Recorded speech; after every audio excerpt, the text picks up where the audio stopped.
ഷിക്കാഗോയിലൂടെയുള്ള സഞ്ചാരത്തിനിടയിൽ ഇവിടുത്തെ പ്രശസ്തമായ ഷെഡ് അക്വേറിയത്തിലെത്തിയിരിക്കുകയാണ് ഞാൻ. അക്വേറിയത്തിലെ കരീബിയൻ റീഫ് എന്ന വിഭാഗമാണിത്. ലോകത്തിന്റെ പല ഭാഗത്ത് ഞാൻ കണ്ടിട്ടുള്ള അക്വേറിയങ്ങളുമായി താരതമ്യം ചെയ്യുമ്പോൾ ചെറിയൊരു അക്വേറിയമാണിത്. എന്നാൽ അപൂർവങ്ങളായ മത്സ്യങ്ങളെ കാണാനാവുന്നു എന്നത് ഇവിടുത്തെ ഒരു പ്രത്യേകതയാണ്. സിക്ലിഡ് ഇനത്തിൽപ്പെട്ട മത്സ്യങ്ങളുടെ ഒരു കൂടാണിത്. പല ആകൃതിയും വലിപ്പവും സ്വഭാവവിശേഷവുമുള്ള സിക്ലിഡുകളുണ്ട്. ജലാശയങ്ങളിലാകട്ടെ അക്വേറിയങ്ങളിലാകട്ടെ അവയെല്ലാം ഒരുമിച്ച് ജീവിക്കുന്നു. ഇവിടെയുമുണ്ട് വിവിധ ഇനം സിക്ലിഡുകൾ, പല നിറത്തിലും വലിപ്പത്തിലുമുള്ളവ. സിക്ലിഡി എന്ന ഒറ്റ കുടുംബത്തിലെ അംഗങ്ങളാണ് വടക്കേ അമേരിക്കയിലും തെക്കേ അമേരിക്കയിലും കാണുന്ന സിക്ലിഡ് വിഭാഗങ്ങളെല്ലാം. ഏതാണ്ട് 1650 സ്പീഷീസിലുള്ള സിക്ലിഡുകളെ ലോകത്തിന്റെ പല ഭാഗങ്ങളിൽ നിന്ന് ഗവേഷകർ കണ്ടെത്തിയിട്ടുണ്ട്. അടുത്ത കൂട്ടിൽ കാണുന്നത് ഹം ഹെഡ് സിക്ലിഡ് എന്ന മത്സ്യമാണ്.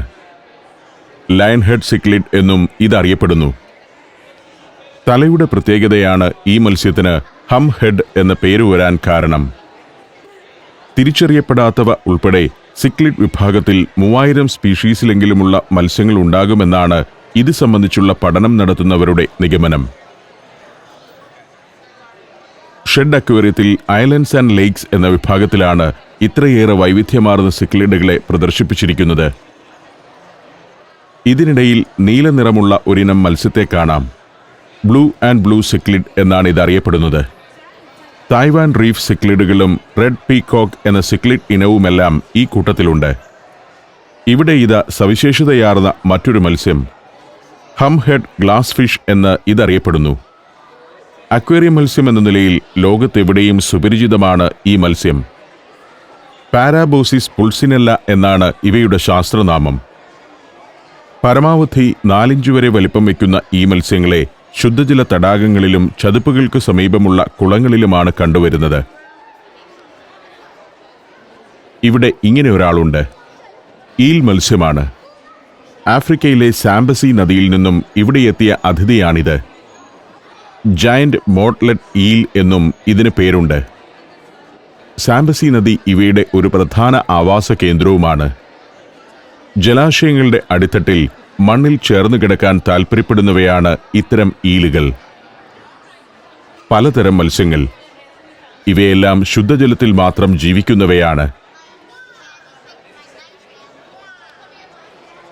ഇക്കാണുന്ന വീതിയുള്ള മത്സ്യം ബാൻഡഡ് ഫിംഗർ ഫിഷ് എന്നറിയപ്പെടുന്നു. ശുദ്ധജലത്തിലും ഉപ്പുജലത്തിലും കണ്ടുവരുന്നുണ്ട് ബാൻഡഡ് ഫിംഗർ ഫിഷിനെ. മൊണോലക്റ്റിലിഡെ കുടുംബത്തിൽപ്പെട്ട അനേകം ഫിംഗർ ഫിഷ് വിഭാഗങ്ങളിൽ ഒന്നാണിത്.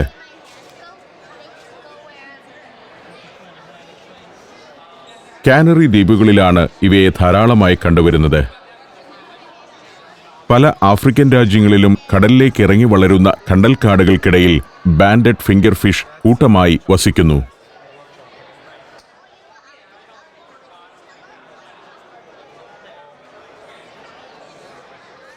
കോങ്കോ റിവർ പഫർ എന്ന മത്സ്യമാണ് ഇത്.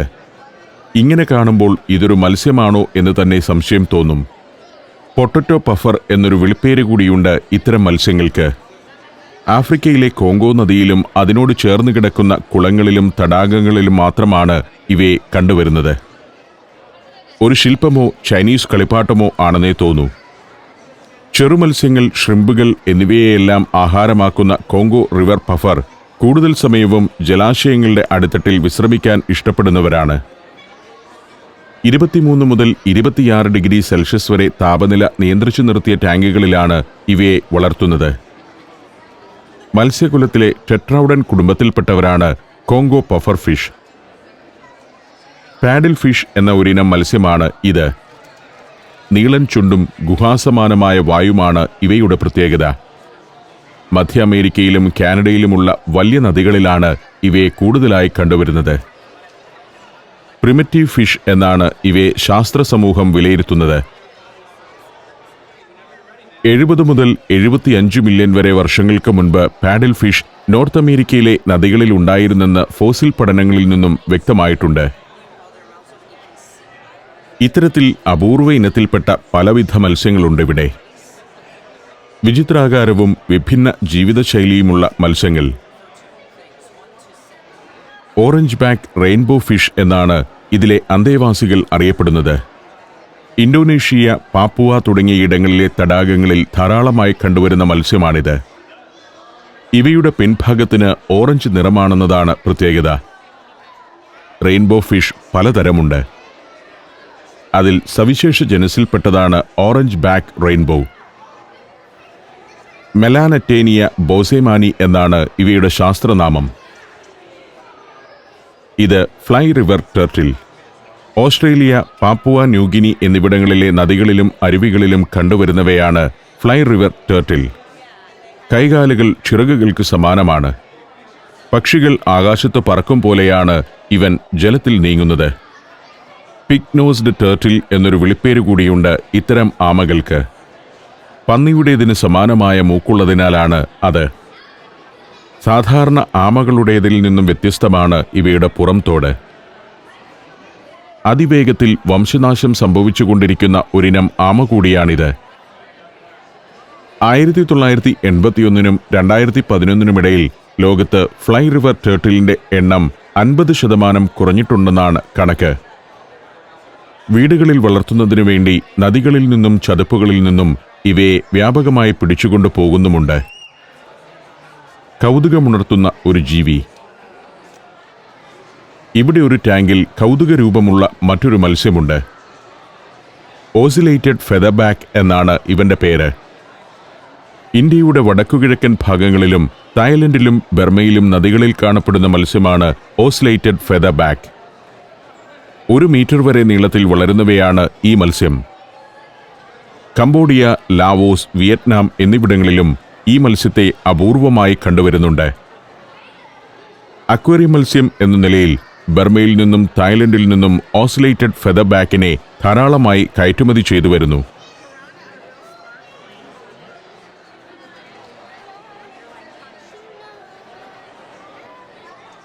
ലോകത്തിന്റെ പല ഭാഗങ്ങളിലുള്ള തടാകങ്ങളിലും ദ്വീപുകളിലെ കുളങ്ങളിലും നദികളിലും വസിക്കുന്നവ അവയുടെ സ്വാഭാവിക പരിതസ്ഥിതിയിലെന്നോണം ഷെഡ് അക്വേറിയത്തിൽ കഴിഞ്ഞുകൂടുന്നു. ഇവിടെ ഇങ്ങനെയൊരു തുറന്ന ടാങ്കുണ്ട്. കുട്ടികൾക്ക് മത്സ്യത്തെ തൊട്ടുനോക്കാനുള്ള സൗകര്യമാണിവിടെ. അക്വേറിയത്തിലെ കരീബിയൻ റീഫ് എന്നറിയപ്പെടുന്ന ഭാഗമാണിത്. എന്നാൽ ലോകത്തിന്റെ പല ഭാഗങ്ങളിൽ നിന്ന് കൊണ്ടുവന്ന മത്സ്യങ്ങളെ ഇവിടെ കാണാം. ഇന്ത്യയിൽ നിന്നും ചൈനയിൽ നിന്നും വരെയുള്ളവ ഇവിടുത്തെ കൂടുകളിലുണ്ട്. കരീബിയൻ റീഫിൽ നിന്നും അക്വേറിയത്തിലെ വൈൽഡ് റീഫ് എന്ന ഭാഗത്തേക്കാണ് ഞാൻ നടക്കുന്നത്. അത് അക്വേറിയം ബിൽഡിങ്ങിന്റെ താഴത്തെ നിലയിലാണ്. മറ്റു സഞ്ചാരികളോടൊപ്പം ലിഫ്റ്റ് ഇറങ്ങി ഇപ്പോൾ വൈൽഡ് റീഫ് ഏരിയയിലേക്ക് എത്തിയിരിക്കുന്നു. 2003 വൈൽഡ് റീഫ് എന്ന ഈ വിഭാഗം പ്രവർത്തനം ആരംഭിക്കുന്നത്. ഫിലിപ്പീൻസിലെ ആപ്പോ ഐലൻഡിലുള്ള ആവാസ വ്യവസ്ഥയെയും പവിഴപ്പുറ്റുകളെയുമെല്ലാമാണ് ഇവിടെ പുനഃസൃഷ്ടിച്ചിരിക്കുന്നത്. സവിശേഷമാർന്നൊരു ദ്വീപാണ് ആപ്പോ. ലോകത്ത് മറ്റെവിടെയും കാണാത്ത തരം പവിഴപ്പുറ്റുകളും കോറൽ മത്സ്യങ്ങളുമുള്ള ഒരു പ്രദേശം. ആപ്പോ ദ്വീപിൽ പവിഴപ്പുറ്റുകൾക്കിടയിൽ വസിക്കുന്ന വർണ്ണ മത്സ്യങ്ങളെ ഇവിടെ കൂറ്റൻ ടാങ്കുകളിൽ കാണാനാവുന്നു. മാൽഡീവ്സിലെ സഞ്ചാരത്തിനിടെ ഞാൻ വിസ്തൃതമായ പവിഴപ്പുറ്റു ശൃംഖലയും അതിൽ ജീവിക്കുന്ന മത്സ്യങ്ങളെയുമെല്ലാം നേരിൽ കണ്ടിരുന്നു. അതുകൊണ്ട് തന്നെ ചില്ലുകൂട്ടിൽ സജ്ജീകരിച്ച ഈ കാഴ്ചകൾ എനിക്ക് വലിയ കൗതുകമൊന്നും പകരുന്നില്ല. 28 ലക്ഷം ലിറ്റർ ജലം ഉൾക്കൊള്ളുന്ന ഗ്ലാസ് ടാങ്കുകളിലാണ് ഇവിടെ വൈൽഡ് റീഫ് സജ്ജീകരിച്ചിരിക്കുന്നത്. പവിഴപ്പുറ്റുകൾ കൃത്രിമമായി സൃഷ്ടിച്ചിരിക്കുകയല്ല. യഥാർത്ഥത്തിൽ വളർന്നുകൊണ്ടിരിക്കുന്ന കോറലുകൾ തന്നെയാണ് ഇവയോരോന്നും. കടലിലേതിന് സമാനമായ ഉപ്പുജലമാണ് ടാങ്കിൽ നിറച്ചിരിക്കുന്നത്. 100 കണക്കിന് ഇനത്തിലുള്ള കോറൽ മത്സ്യങ്ങളുണ്ട് ഈ ടാങ്കിൽ. ഇപ്പോൾ വൈൽഡ് റീഫിലെ തന്നെ മറ്റൊരു വലിയ ടാങ്കിനടുത്തേക്കാണ് ചെല്ലുന്നത്. സ്രാവുകളാണ് ഈ കൂട്ടിൽ നീന്തുന്നത്.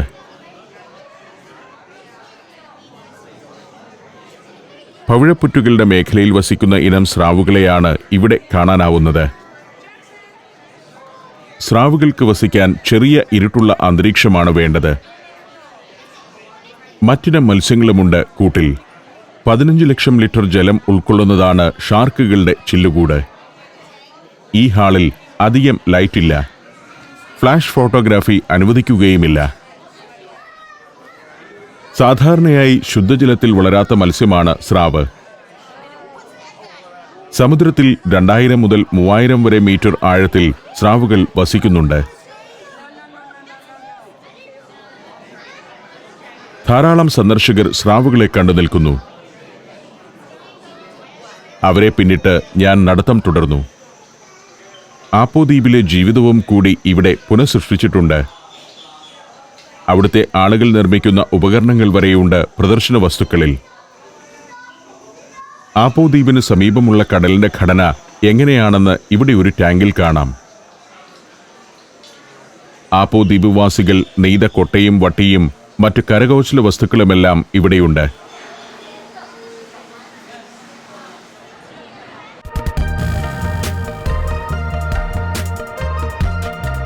മൂന്ന് ഭൂഖണ്ഡങ്ങളിൽ സ്ഥിതി ചെയ്യുന്ന 4 രാജ്യങ്ങളിലെ വിശദമായ കാഴ്ചകളുമായി സഞ്ചാരം 14-ാം വോളിയം പെൻഡ്രൈവിൽ.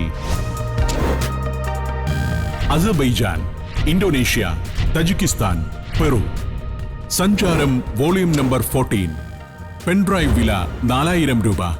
ഫുൾ HDയിലുള്ള ഈ അപൂർവ ദൃശ്യയാത്രാ വിവരണ ശേഖരം സ്വന്തമാക്കാൻ 99544422 എന്ന നമ്പറിലേക്ക് സഞ്ചാരം എന്ന് SMS ചെയ്യൂ. തിരികെ കരീബിയൻ റീഫിലേക്ക് എത്തുമ്പോൾ ഇവിടെ ടാങ്കിലെ മത്സ്യങ്ങൾക്ക് തീറ്റ നൽകുന്ന സമയമാണ്. നീന്തൽ വേഷധാരിയായ ഒരു ജീവനക്കാരൻ മത്സ്യങ്ങളോടൊപ്പം നീന്തിക്കൊണ്ട് തന്നെ അവയ്ക്ക് തീറ്റ നൽകുന്നു. അതിൻ്റെ കൂടെ ഹാളിൽ അനൗൺസ്മെന്റ് മുഴങ്ങുന്നുമുണ്ട്. സന്ദർശകർക്കുള്ള ഒരു ക്ലാസ് പോലെയാണ് ഈ ഫിഷ് ഫീഡിംഗ് പരിപാടി. നീന്തൽക്കാരന്റെ കൈവശമുള്ള പ്രത്യേക പാത്രത്തിൽ ഫിഷ് ഫുഡ്. അത് ഓരോ ഭാഗത്തും വിതറുന്നു. തിരണ്ടികളും മറ്റും ഡൈവറുടെ കയ്യിൽ നിന്നു തന്നെ ഭക്ഷണം വാങ്ങിയെടുക്കുന്നുണ്ട്. ചിലർക്കാകട്ടെ ഭക്ഷണത്തോട് ഒട്ടും താല്പര്യമില്ലെന്ന് തോന്നും. തിരണ്ടികൾ മാത്രമാണ് അരികിൽ വന്ന് ഭക്ഷണം വാങ്ങുന്നത്. ദിവസത്തിൽ 4 നേരമാണ് ഈ ഫിഷ് ഫീഡിംഗ് പരിപാടി ഇവിടെ നടക്കുന്നത്. 3.5 ലക്ഷം ലിറ്റർ വെള്ളം ഉൾക്കൊള്ളുന്ന ടാങ്കാണിത്. ട്രോപ്പിക്കൽ പ്രദേശത്തെ ജലാശയങ്ങളിലെ താപനില അതിൽ നിലനിർത്തിയിരിക്കുന്നു. 1971-ലാണ് കരീബിയൻ റീഫ് ഇവിടെ സജ്ജീകരിച്ചത്. അക്കാലം മുതലേ ഫിഷ് ഫീഡിംഗ് ഷോയും നടന്നു വരുന്നുണ്ട്. അനേകം മത്സ്യങ്ങൾക്കിടയിലൂടെ മറ്റൊരു മത്സ്യത്തെ പോലെ നീന്തുന്ന ജീവനക്കാരൻ. ടാങ്കിന് പുറത്തുകൂടിയും ഒരാൾ വിശദാംശങ്ങൾ അനൗൺസ് ചെയ്തുകൊണ്ട് നടക്കുന്നുണ്ട്. മത്സ്യങ്ങൾ എങ്ങനെ ജീവിക്കുന്നു, അവയുടെ പ്രജനന രീതികൾ, സ്വഭാവവിശേഷങ്ങൾ എന്നിവയെല്ലാം ഒരു സ്റ്റഡി ക്ലാസ്സിലെന്നോണം ഇവിടെ പറഞ്ഞു തരും. ആളുകൾക്ക് ചോദ്യങ്ങൾ ചോദിച്ച് സംശയനിവൃത്തി വരുത്തുകയും ചെയ്യാം. ഡൈവിംഗ് സെഷൻ എന്നാണ് ഈ പരിപാടി അറിയപ്പെടുന്നത്. 1930-ൽ ഷെഡ് അക്വേറിയം സ്ഥാപിതമായ കാലത്ത് അതിലെ ഏറ്റവും പ്രധാനപ്പെട്ട പ്രദർശനം നടന്നിരുന്നിടത്താണ് ഇപ്പോൾ കരീബിയൻ റീഫ് ഒരുക്കിയിരിക്കുന്നത്. പല ജനസിൽപ്പെട്ട 100 കണക്കിന് മത്സ്യങ്ങളും പവിഴപ്പുറ്റുകളും കടൽ സസ്യങ്ങളുമെല്ലാം ഈ കൂറ്റൻ ടാങ്കിലുണ്ട്. കാഴ്ചക്കാർക്ക് ഡൈവറോട് തന്നെ ചോദ്യങ്ങൾ ചോദിക്കാം.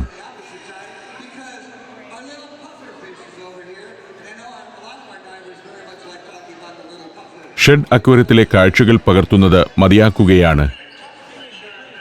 അക്വേറിയത്തിൽ കയറുന്നതിനായി ക്യൂ നിന്ന് എൻ്റെ കുറേ സമയം ഇന്ന് നഷ്ടമായിരുന്നു. ഡൈവിംഗ് സെഷൻ കാണുന്നതിനും സംശയനിവൃത്തി വരുത്തുന്നതിനുമെല്ലാമായി ധാരാളം ആളുകൾ വൃത്താകാരത്തിലുള്ള ചില്ലുകൂടിനു ചുറ്റും നിൽക്കുന്നുണ്ട്. മറ്റു പ്രധാന ടൂറിസം കേന്ദ്രങ്ങളിൽ എന്ന പോലെ ഇവിടെയും ഒരു സുവനീർ ഷോപ്പിലൂടെ വേണം പുറത്തേക്കിറങ്ങാൻ. ഒന്നും വാങ്ങുന്നില്ലെങ്കിലും സുവനീർ ഷോപ്പിലെ കൗതുകകരമായ കാഴ്ചകൾ ചിത്രീകരിച്ചുകൊണ്ട് നടന്നു. അക്വേറിയത്തിന്റെ പുറത്തേക്കുള്ള കവാടത്തിലെത്തിയിരിക്കുന്നു. പെട്ടെന്ന് തന്നെ എനിക്ക് അടുത്ത ഡബിൾ ഡെക്കർ ബസ് പിടിക്കണം. റെയിൽവേ സ്റ്റേഷനിലേക്കാണ് ഇനി പോകുന്നത്. ഇനി ഈ നഗരത്തോട് യാത്ര പറയാൻ നേരമായിരിക്കുന്നു. പുറത്തിറങ്ങുമ്പോഴുള്ള കാഴ്ച അക്വേറിയത്തിനുള്ളിൽ കയറാൻ കാത്തുനിൽക്കുന്നവരുടെ നീണ്ട ക്യൂ ആണ്. ജോൺ ജി ഷെഡ് അക്വേറിയത്തിന്റെ മുറ്റത്തേക്കിറങ്ങി. ബസ് കിട്ടുന്നിടത്തേക്ക് ഇനി ഏതാണ്ട് 1/2 കിലോമീറ്റർ നടക്കണം. നേരം ഇപ്പോൾ 3 മണി കഴിഞ്ഞിട്ടുണ്ട്. ലഘുഭക്ഷണശാലകളും ഐസ്ക്രീമും ജ്യൂസും മറ്റും വിൽക്കുന്ന ചെറുകടകളും വഴിയോരത്തുണ്ട്.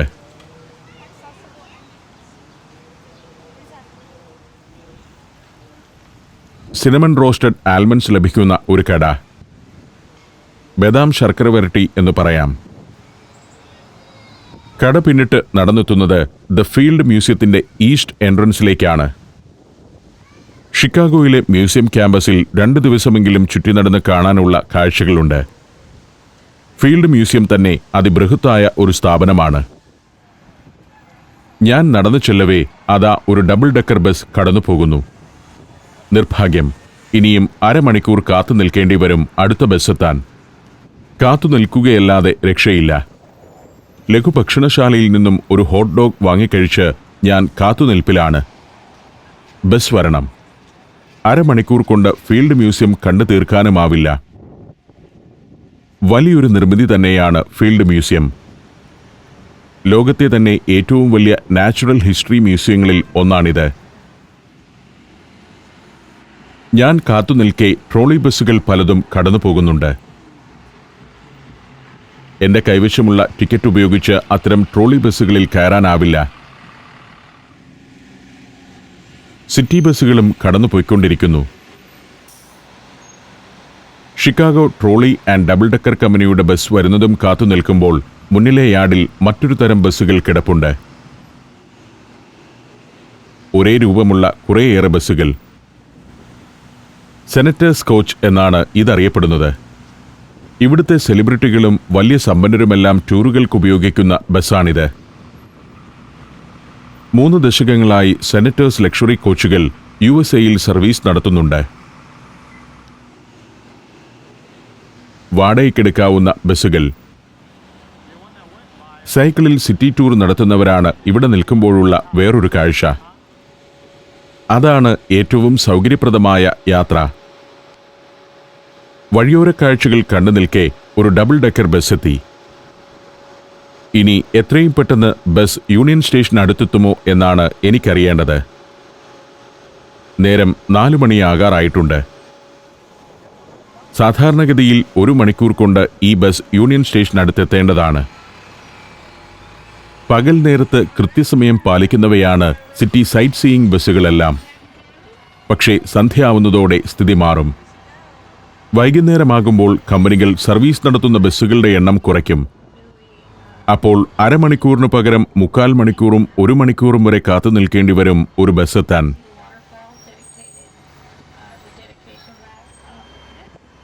ഫീൽഡ് മ്യൂസിയത്തെ ഒന്ന് ചുറ്റിയാണ് ബസ് കടന്നു പോകുന്നത്. പ്രൗഢമായ ഒരു മന്ദിരം. പ്രേക്ഷകർ ഓരോ നഗരത്തിലും കാണുന്ന ഇത്തരം നിർമ്മിതികളുടെ വാസ്തുശില്പപരമായ പ്രത്യേകതകൾ കൂടി ശ്രദ്ധിക്കാൻ തുടങ്ങണമെന്നാണ് എൻ്റെ അഭിപ്രായം. ബസ് ഇപ്പോൾ ലേക്ക് ഷോർ ഡ്രൈവ് എന്ന റോഡിലേക്ക് കയറിയിരിക്കുന്നു. 6 വരി പാതയാണ്. അതിലൂടെ വാഹനങ്ങൾ ഒഴുകുന്നു. വലതുവശത്ത് മ്യൂസിയം ക്യാമ്പസ് കാണാം.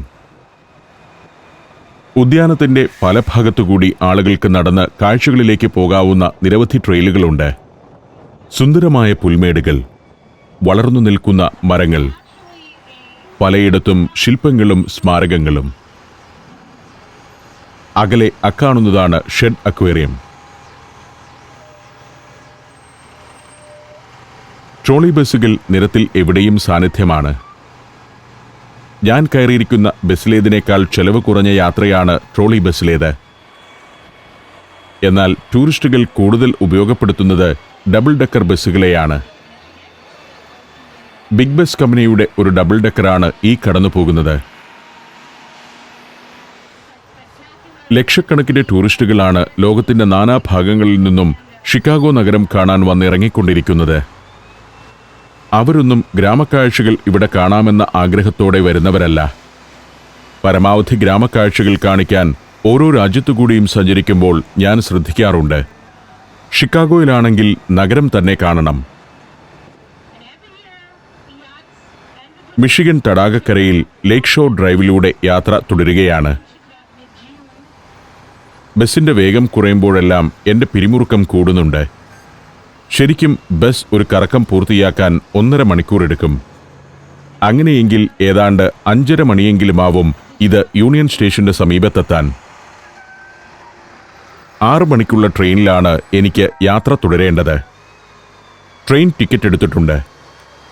എന്നാലും പ്ലാറ്റ്ഫോം കണ്ടുപിടിക്കുന്നതുൾപ്പെടെയുള്ള ജോലികൾ 1/2 മണിക്കൂർ കൊണ്ട് തീർക്കേണ്ടി വരും. ചെറിയൊരു ടെൻഷനോടെയാണ് ഞാൻ ഇരിക്കുന്നത്. ഈ ബസ് വില്ലീസ് ടവറിന് സമീപമെത്തുമ്പോൾ എനിക്ക് അതിൽ നിന്നിറങ്ങണം. യാത്ര തുടരുകയാണ്.